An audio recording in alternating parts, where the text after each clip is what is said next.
ஆண்டவர் என்ன சொல்றாரு? ஆபத்து காலத்தில் என்னை நோக்கி கூப்பிடு. நமக்கு ஒரு பிரச்சனை வந்துட்டா உடனே உதவிக்காக யாரையாவது தேடுகிறோம்ல. இந்த காரியத்துல உதவி செய்ய யாரு? இந்த ஃப்ரெண்டை கூப்பிடலாமா? இந்த சொந்தக்காரங்களை பார்க்கலாமா? இவங்களுக்கு இந்த அமைச்சரை தெரியும், அவங்க மூலமா போலாமா?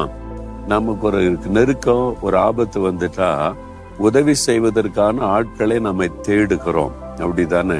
ஆண்டவர் சொல்றாரு, என்னை நோக்கி கூப்பிடு.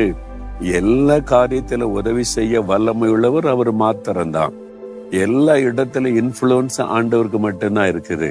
எந்த பிரச்சனையை மாற்றக்கூடிய வல்லமை அவருக்கு தான் உண்டு. எந்த தேவையை சந்திக்கக்கூடிய ஒரு ஐஸ்வர்யம் உள்ள தேவன் அவர். அப்ப உங்களுக்கு பிரச்சனை என்ன?